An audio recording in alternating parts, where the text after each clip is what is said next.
Baik, selamat pagi Pak Arnold. Selamat pagi. Sekolah SMP Negeri SMP Swasta sudah baik Bapak, terima kasih. Senang bisa membantu saya untuk kegiatan diskusi kita pagi ini terkait dengan beberapa bacaan hal penting yang biasa ini dan selama ini Bapak selaku pimpinan di lembaga yang Bapak pimpin mengalami persoalan-persoalan yang terkait dengan nilai etika dan mungkin kita bisa mulai Bapak. Oke, Bapak, yang pertanyaan yang pertama, selama ini bagaimana Bapak selaku kepala sekolah di lingkungan Bapak pimpin mengidentifikasi kasus-kasus yang termasuk dalam dilema etika dan rujukan moral? Selama saya memimpin sekolah di ini terkait dengan dilema etika itu memang selama ini terjadi dalam pluralisme yang banyak sekali berbagai jenis dan berbagai motif. Lalu dari soalan dilema etika itu saya sandingkan dengan tatip sekolahnya, di mana di dalam tatip sekolah itu juga ada yang tidak termaktub, tetapi di sekolah itu sudah secara konvensional guru selalu memberikan peringatan bahwa di sekolah ini tidak boleh ada seperti ini. Seperti itu saya anggapnya sebagai bagian dari satu pola pendidikan. Nah, terkait dengan itu maka anak-anak itu kami langsung mengarahkan mereka pada hal-hal tertentu yang nanti pada akhirnya tidak membuat mereka terjerat atau mereka masuk dalam kategori atau di dalam lingkaran melanggar aturan seperti itu. Itu dalam dilema etika sehingga karena perkembangan zaman sekarang etika pada anak-anak itu sudah tidak menuntut. Ketika mereka melakukan kesalahan maka kami harus melakukan evaluasi langsung segera sehingga tidak menuntut itu sebagai satu tindakan hakim. Sehingga anak itu dalam proses penilaian itu baik itu secara lisan maupun secara tulis dalam panggilan orang tua dan sebagainya atau panggilan khusus itu kami semua lakukan sebelum ada evaluasi ujian semester atau ujian kelas. Pada saat ujian semester atau naik kelas itu kami anggap bahwa semua persoalan itu sudah selesai. Oke, baik Bapak, terima kasih. Kita lanjut ke pertanyaan berikutnya. Selama ini bagaimana Bapak selaku pimpinan menjalankan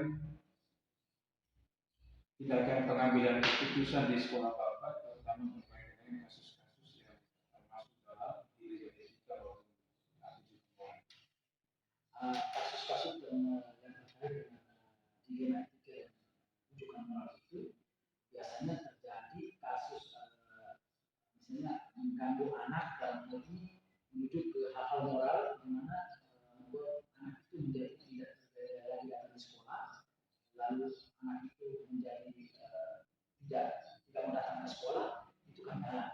Sehingga hal-hal seperti itu baik kelas maupun kunjungan lalu mendapatkan persoalan juga dalam satu kali ternyata itu terbuka. Mereka juga membelok mengambil suatu pernyataan yang lain daripada itu. Karena juga sebelum sendiri saya menemukan bahwa ini adalah hal-hal yang jadi tidak suka ternyata ada teman-temannya yang mengganggu dia dalam hal moral bagi setiap hari karena sudah umur remaja. Sehingga ada juga banyak di sekolah maka anak itu kalau panik tetapi kami melakukan pembinaan khusus kepada anak-anak yang menjadi subjek membuat anak itu tidak datang ke sekolah. Sehingga anak itu kami bina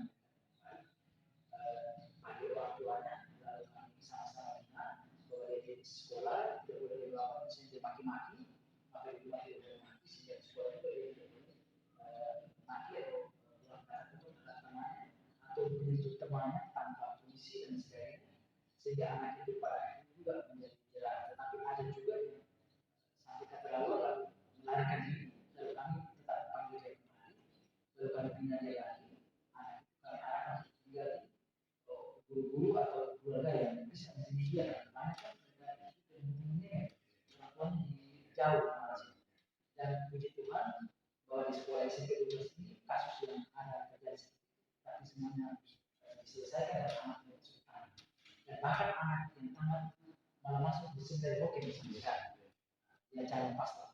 Hingga saya terkait dengan soal ini menjadikan sebagai cermin bahwa ketika kita buat seperti itu maka saat ini anak itu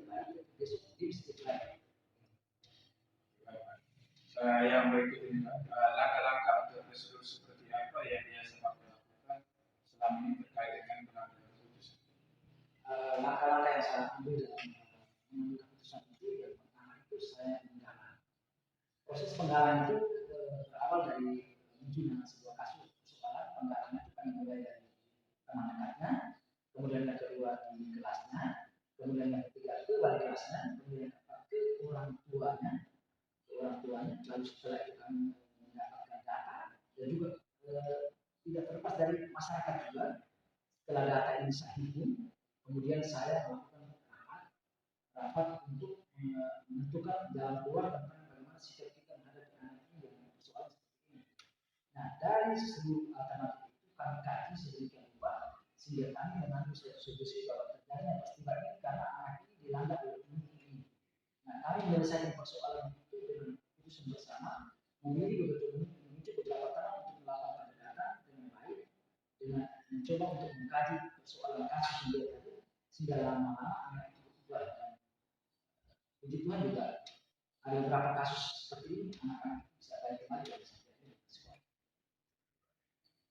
Yang berikut Pak, hal apa saja yang selama ini Bapak anggap efektif dalam pengambilan sebuah keputusan yang berkaitan dengan kasus-kasus dilema itu? Yang saya anggap efektif itu bahwa semua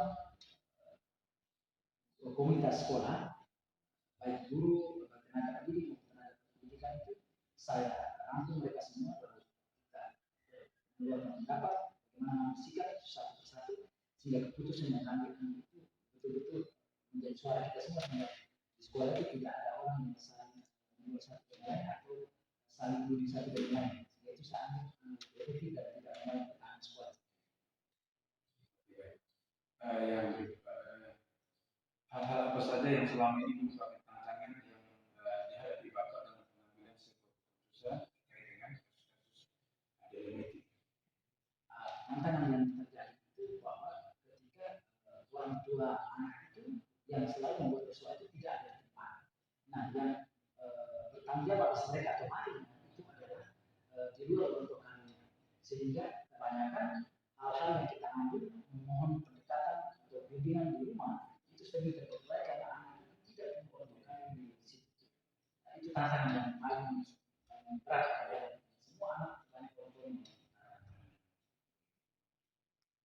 Baik, yang berikut ini, apakah Bapak memiliki sebuah tata kelola atau jadwal tertentu dalam sebuah penyelesaian kasus dilema? Lalu apakah Bapak menyelesaikan di tempat ataukah memilih sebuah jadwal khusus untuk menyelesaikan kasus itu? Saya biasanya pada hari Sabtu itu pembelajaran awal untuk P5, lalu setelah P5 yang kelas 8-9, kelas 7 ya, mereka yang kelas 8-9 itu yang bermasalah itu saya panggil ke ruangan saya untuk membimbing mereka, sedangkan yang tidak bermasalah kemudian yang saya lakukan selain dari hari Sabtu itu kelas saya yang masalah serius, maka saya lakukan bimbingan khusus, saya lakukan pendekatan di rumah. Saya kenal bahwa mereka biasanya mereka kita di rumah, mereka rasa bahwa spiritual mereka itu agak meningkat dengan bimbingan guru, sehingga pada akhirnya mereka dibawa. Yang berikut ini, adakah seseorang atau faktor-faktor yang selama ini mempermudah Bapak dalam mengambil sebuah keputusan? Faktor yang berjelasan itu bahwa semua teman-teman saya dan teman kami di sekolah ketika mau menyelesaikan persoalan semuanya terbuka, lalu apapun menjadi keberadaan anak itu, dan itu semuanya hampir diungkapkan, sehingga kami dalam keputusan itu selalu bisa mengarah kepada keluar dari soal ini sudah terbuka, dan mudah kita bisa.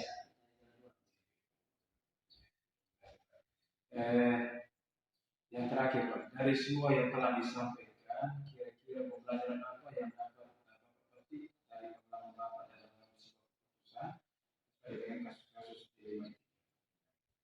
Pengalaman saya dapat itu selama saya dulu mulai dari tahun 97 sampai sekarang itu banyak pelatihan-pelatihan penguatan, kemudian pada saat saya pernah di pelatihan di Kabupaten Sumba Barat, Sumba Tengah, lalu menjadi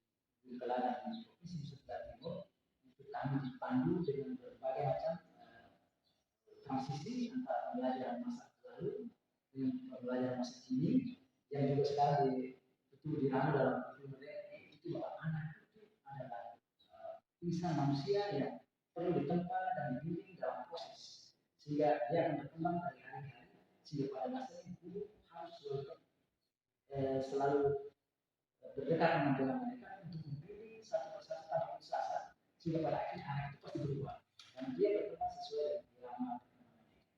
Sehingga pada dasarnya persoalan apapun yang ada pada anak sekolah, keputusasaan untuk bisa mengeluarkan mereka dari sekolah itu pada diri saya tidak ada.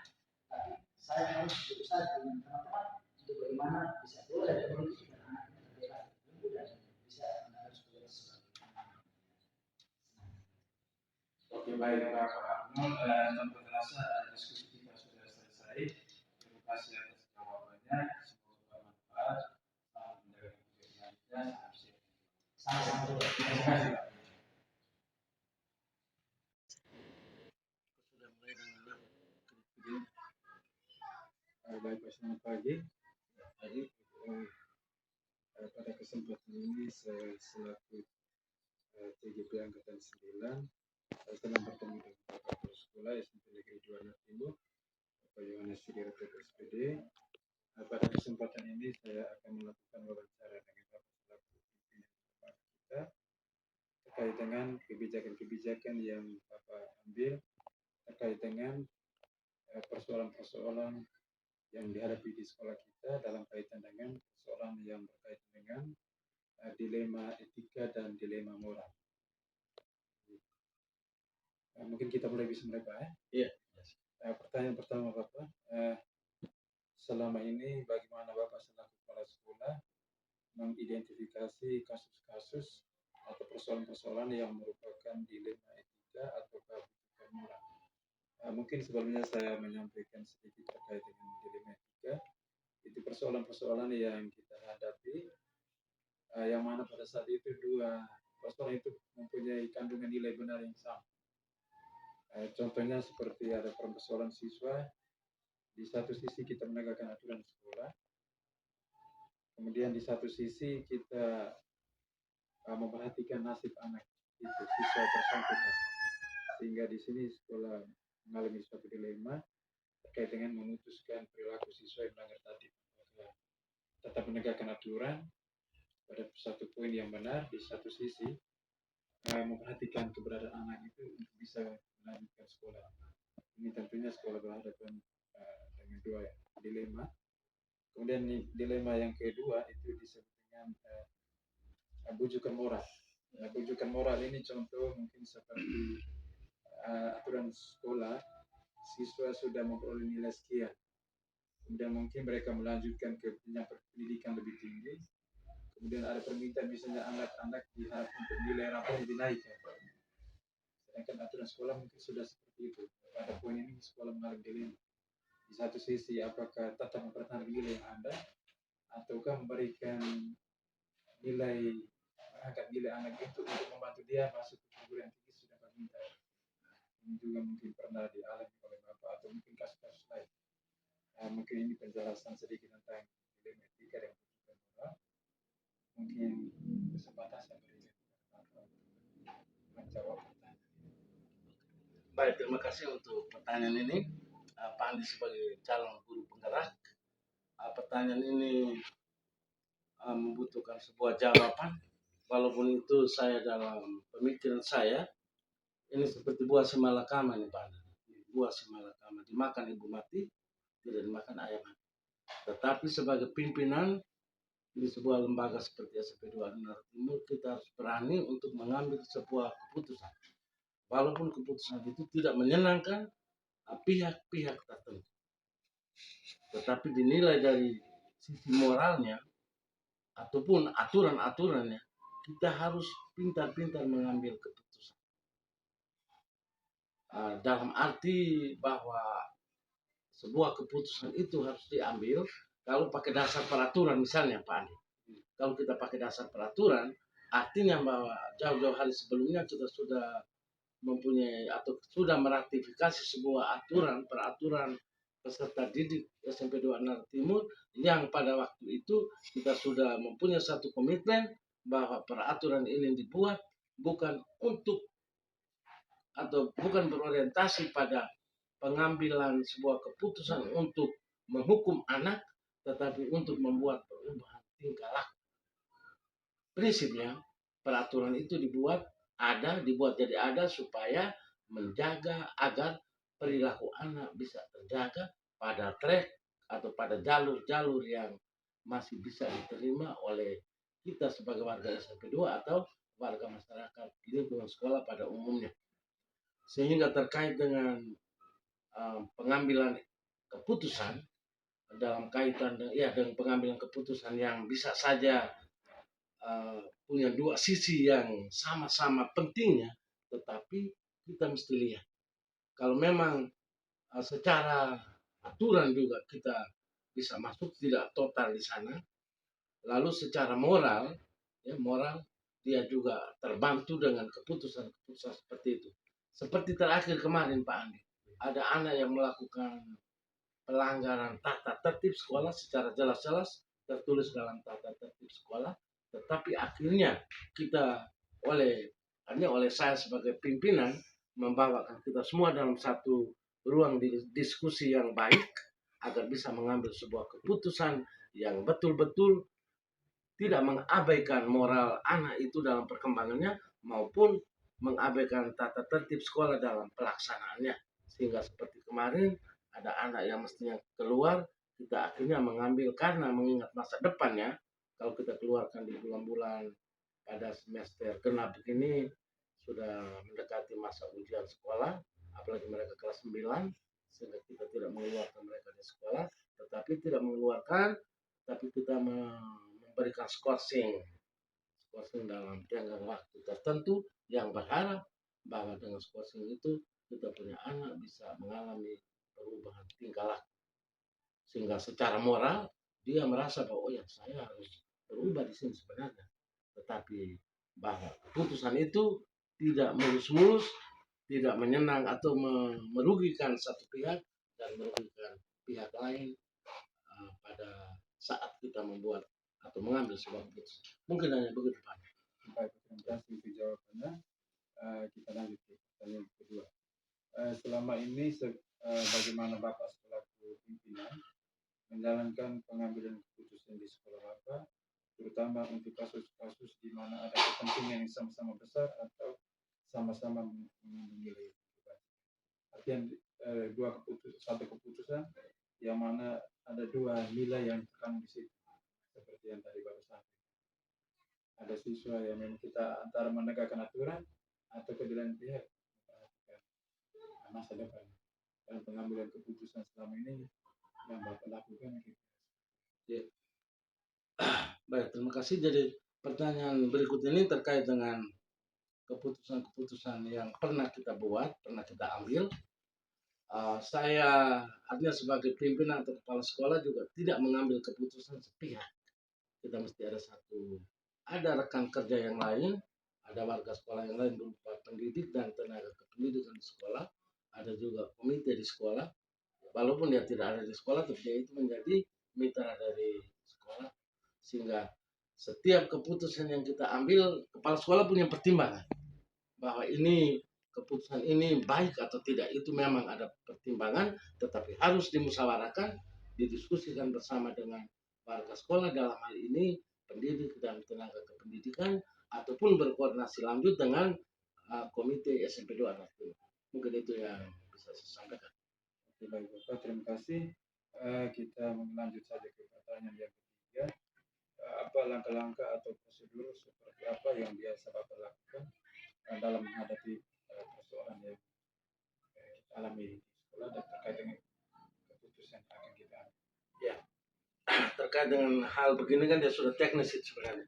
Jadi kita mesti ada rapat, kita membuat undangan kepada semua guru untuk datang dan kita rapat bersama, meminta pendapat semua guru atau beberapa guru yang ada yang bisa secara verbal menyampaikan pendapatnya, lalu kita rangkum dalam satu kesimpulan akhir bahwa keputusan ini harus dibuat, tetapi harus dipadukan dengan keyakinan kepala sekolah bahwa keputusan ini pasti lebih baik. Ya memang punya dampak yang sama-sama baik positif maupun negatif itu selalu ada, tetapi kita timbang mana yang lebih baik untuk kita jadikan untuk kita dalam hal mengambil keputusan itu, sehingga ada forum rapat dan pendapat dari teman-teman guru juga dipertimbangkan sehingga bisa menghasilkan suatu keputusan yang sama-sama atau tidak merugikan siapa-siapa. Baik, Pak, kita lanjut ke pertanyaan yang berikut ini. Hal-hal apa saja yang selama ini Bapak anggap efektif dalam pengambilan sebuah keputusan terkait dengan kasus-kasus yang masuk dalam kelompok dilema etika tadi? Ya. Yang paling hal-hal yang lebih mendasari saya dalam pengambilan keputusan yang berhubungan dengan dilema etika itu lebih banyak dilatar belakangi oleh pertimbangan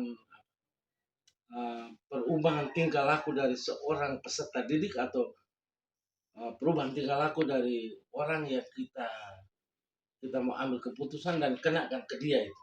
Jadi katakan misalnya peserta didik, maka kita pertimbangkan ini baik atau tidak keputusan yang kita ambil, sehingga lebih banyak memperhatikan masa depan atau kelangsungan hidup dalam berproses selama dia menjadi peserta didik di SMP 2 Arnara Timur, bahkan nanti ke jenjang-jenjang yang lebih tinggi di SMA ataupun di perguruan tinggi, sehingga kita perlu ada pertimbangan yang lebih matang, mana yang kita bisa ambil, kita ambil.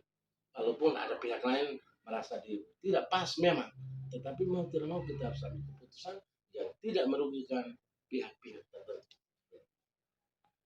Kita lanjut ke pertanyaan berikut. Hal-hal apa saja yang selama ini merupakan tantangan dalam pengambilan keputusan, terutama berkaitan dengan kasus kategori dilema etika? Ya. Dalam kaitan dengan kasus-kasus atau dilema etika itu, kesulitan yang saya hadapi itu adalah bagaimana meminta dukungan dan kerjasama yang konstruktif antara guru. Kita ada banyak guru, jadi mungkin ada pendapat guru yang tidak pas dengan keyakinan kepala sekolah atau teman-teman yang lain. Memang kita perlu berbeda, tetap mari di situ kita perlu berdiskusi bersama. Akhirnya keputusan itu bisa diambil lewat keputusan bersama itu.